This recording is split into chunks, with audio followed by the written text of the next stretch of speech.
Marami kang makikita, sobrang magtipid, sobrang pahirap sa sarili para lamang sa hinaharap niya na inaasam niyang darating. Tapos bigla siyang namatay. May mga kapitbahay pa nga kami nung araw, ipon ng ipon tong matandang to ng mga alkansya. Yung mga malalaking lata ng mga mantika nung araw. Pinupuno niya ng barya, pinupuno niya. Halos ayaw niya magbukas ng ilaw. Ang dilim-dilim sa bahay niya. Hindi siya kumakain ng masarap. Laging kung ano-ano na lang kasi ipon siya ng ipon. Bigla siyang namatay, hindi kinuha ng manugang niya yung kanyang mga barya-baryang ang dami-dami. Sino nag-enjoy? Iba. Hindi masama na magbigay, hindi masama na mag-ipon ng konti for the future. Pero huwag yung ipuning lahat for the future at wala na ngayon. Dahil yung ngayon, pag lumampas na, hindi na babalik kahit kailan. Kahit mag-enjoy ka bukas, hindi mo na maibabalik yung ulcer mo na nabutas na bituka mo kahapon dahil sa sobra mong pag-iipon. So mag-ipon ng konti, gumasos ng konti, tumawa ng konti, umiyak ng konti, all in a day. That's what life is all about. Sabi, huwag mong masyadong malalaking mga pangarap. Isasakripisyo mo ang sarili mo, ibebenta mo ang kaluluwa mo para doon sa isang malaking pangarap na kung nakamit mo, wala naman talaga pala.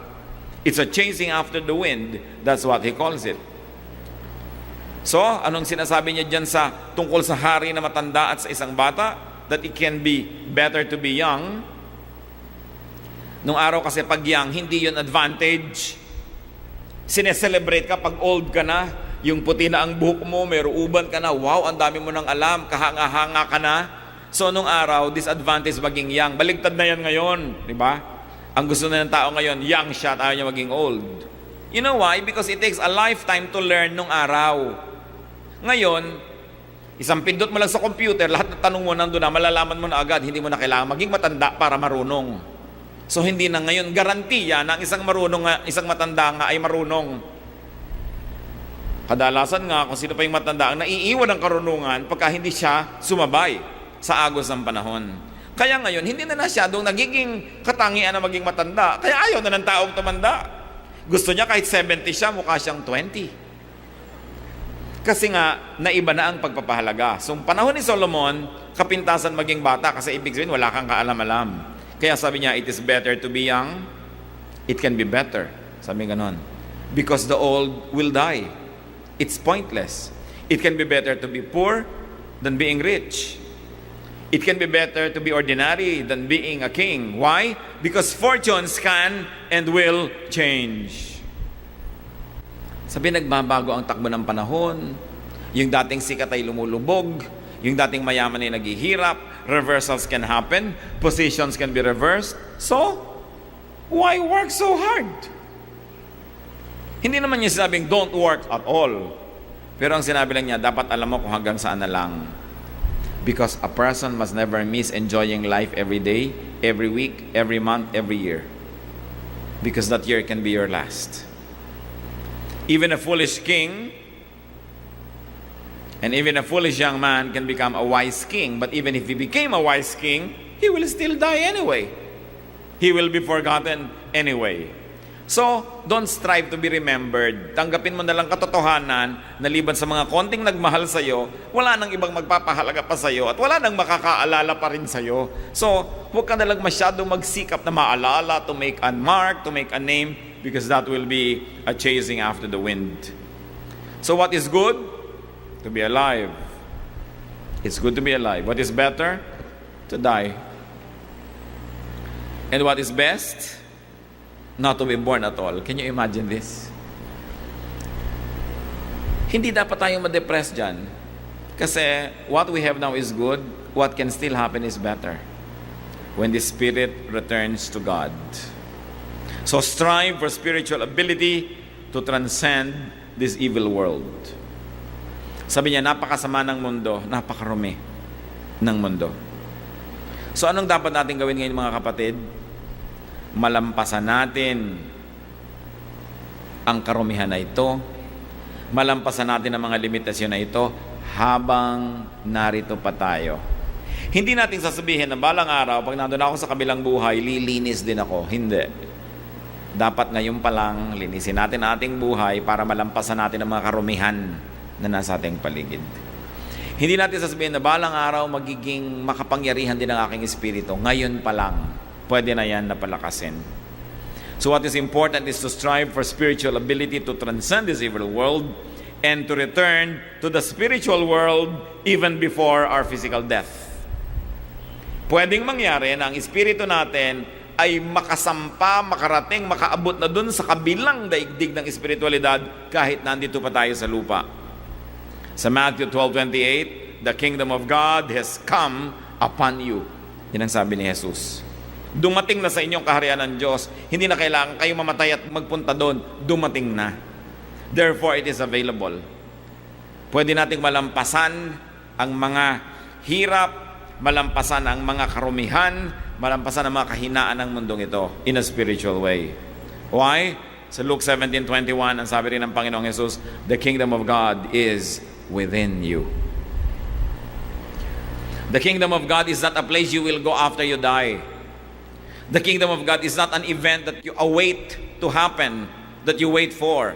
The kingdom of God is a reality inside of you. It is the state of your soul. It is the state of your spirit. And it can improve and improve and improve. It can expand and expand and expand here and now. Depending on what you do with God's word, what you do with your life, the kingdom of God can be had, can be enjoyed, can be used, can be expanded now.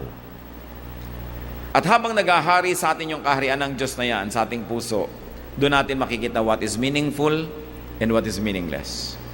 Kung yung mga binabanggit ni Solomon so far na walang kakwenta-kwenta, ang pinapahalagahan pa rin natin, ibig sabihin, hindi naghahari ng ganap sa ating puso ang Diyos. May ibang naghahari, kaya mayroon ibang idinidikta at mayroon tayong ibang hinahabol sa buhay. So work only enough for what you need. Sinabi na niya yan sa chapters 1 and 2. Hirap na hirap ka, mag-iipon ka, magpupundar ka, tapos bigla kang namatay, ipapamana mo lamang sa mga taong hindi mo alam kung paano nila pangangalagaan yung pinaghirapan mo. At kahit ipamana mo yan sa iyong anak, nakakatiya ka ba naman na mamahalin ng manugang mo yung minanan niya kasama nung minanan ng anak mo? So sabi niya, magtrabaho ka para sa kailangan mo lang, may konting sobra, tama na yun. May natitira ka pang panahon at lakas para hanapin ang tunay na kahulugan ng buhay. Hindi ka nabubuhay para maghanap buhay. Naghahanap buhay ka para ka lang mabuhay, para kung buhay ka na, makapaghanap ka ng tunay na kahulugan ng buhay. We don't live to work. We work to live. So that when we live and we survive, we might be able to transcend the limitations of this life and find a more meaningful dimension of life. Kaya kawawa naman yung habang buhay, ni hindi malang nakapagbulay-bulay kung anong kahulugan ng buhay dahil isang kahig, isang tuka. Kaya tinatakil din dito ni Solomon yung poverty, yung oppression. Kasi ang daming mga tao, ni hindi malang makapagpahinga para isipin yung ano nga bang kahulugan ng buhay. Paano maiisip yung mga kahulugan ng buhay kung wala kang makakain, wala kang inisip kundi makahanap ng kakainin? Pag nanonood kayo sa mga scientific channels o educational channels, nakita nyo yung mga hayop. Walang ginawa kundi maghanap ng kakainin, di ba? Yan lang yung ginagawa ng hayop. Maghanap ng kakainin at mag-sexually reproduce. Pero hindi tayo hayop lamang. Hindi lang tayo dapat naghahanap ng makakain at nag-iisip ng sex. Bagamat bahagi yun ng tunay na buhay, yun ay pundasyon lamang ng buhay para pag nandun at matatag, aangat na ngayon ang kahulugan ng iyong pagiging buhay. At yun ang gusto ni Solomon na mangyari. Work only enough for what you need so that you will have time and leisure to look for the true meaning of life. Do not overwork to the point of missing fun and missing enjoyment and missing nobility of character. Kasi pag sobra rin gusto mo magkamal ng magkamal, nawawala yung nobility of character natin. And may dinagdag si Solomon, you want to have life? Have a friend. Because life is better shared with a friend. Sinabi na niya yon. At anong relevance nun sa lahat ng pinag-aaralan? If you want a friend, be friendly. Para ka magkaroon ng kaibigan, dapat ikaw ay kaibig-ibig. Sapagkat yun ang root word ng kaibigan, yung ibig. Naiibigan ka. So dapat kang kaibig-ibig.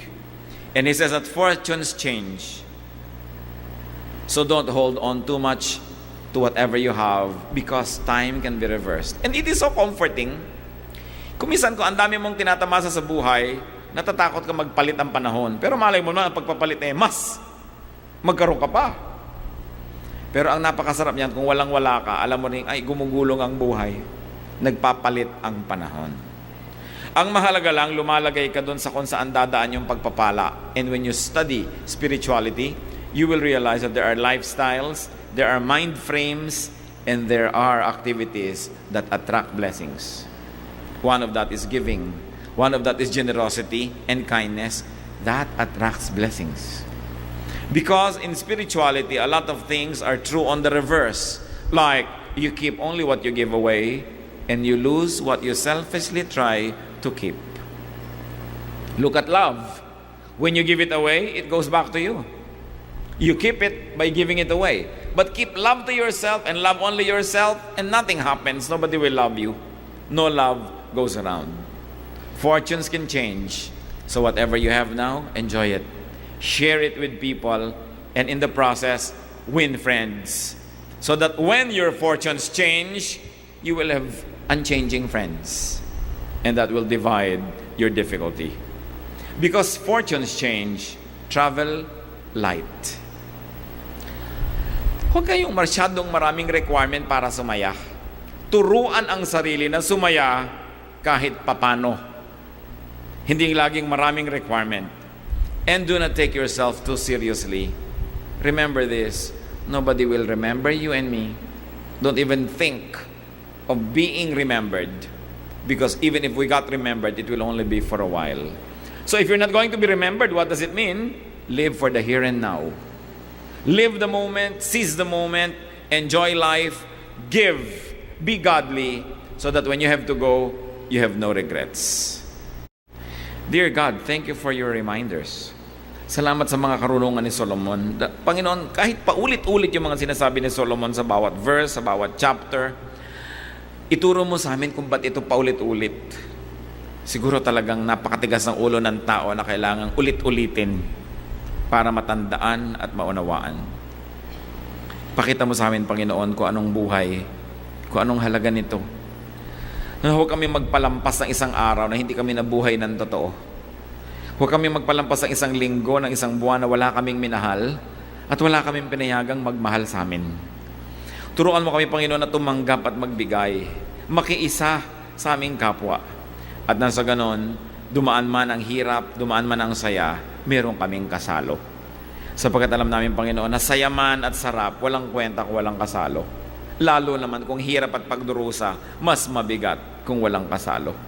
So sa lahat-lahat ng ginagawa namin, Panginoon, turuan niyo po kaming maging kaibig-ibig sa aming kapwa. Sapagkat kung kami kaibig-ibig ay marami mga pagpapala. Una, natutuwa kayo sa amin. Pangalawa, may mga taong natutuwa sa amin na hindi namin inaakala ay gumagawa sa amin ng mabuti at sinosorpresa kami ng kabutihan. So kung meron kami, Panginoon, na matatandaan para lalong gumanda ang aming buhay, ipaalala nyo na kami maging kaibig-ibig. Ipakita nyo, Panginoon, aming mga ugali na nakakainis. Mga ugali na nakamumuhi sa aming kapwa. Ang aming mga pamamaraan, ang aming estilo ng pamumuhay na nagpapalayo sa kapwa, imbes na sila ay mapalapit sa amin. Because friends and people who love us and people we love are true blessings from you. Magbulay-bulay tayo, mga kapatid. Maganda na ang laging response natin sa Word of God. Silence. Sabi niya, be still and know that I am God. At dinggin natin ang tinig ng Espiritu.